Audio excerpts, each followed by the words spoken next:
Θα σας πω ότι με όλα αυτά που σας είπα, το μόνο που μπορώ να σας πω είναι ότι ο επόμενος πρόεδρος του ΠΑΣΟΚ πρέπει να έχει σχέδιο,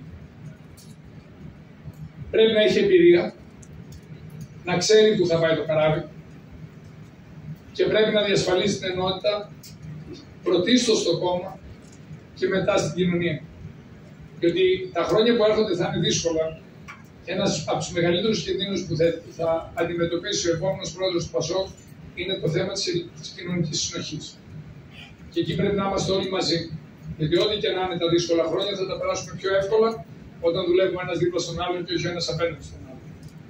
Άρα, εγώ κατέβηκα για πρόεδρος του ΠΑΣΟΚ, διότι πιστεύω και γι' αυτό ζητάω την εμπιστοσύνη και την ψήφο σας, ότι το Πανελλήνιο Σοσιαλιστικό Κίνημα έχει πολύ βαθιά καρδιά, πολύ μεγάλη δυνατότητα, έχει καταπληκτικό στελεχειακό δυναμικό, έχει το αξιακό πλαίσιο πάνω στο οποίο μπορούμε να χτίσουμε την επόμενη μέρα και έχει την εμπειρία αυτό το πράγμα να το κάνει πράξη.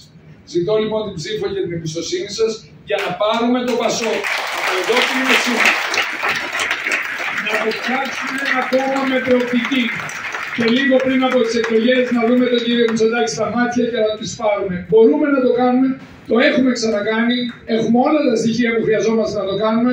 Ελάτε να το κάνουμε μαζί, να προχωρήσουμε μπροστά, να βγάλουμε τον πρόεδρο και από εκεί και πέρα να ξεκινήσουμε την επιστροφή του ΠΑΣΟΚ, την πραγματική επιστροφή του ΠΑΣΟΚ στην εξουσία. Σας ευχαριστώ πάρα πολύ.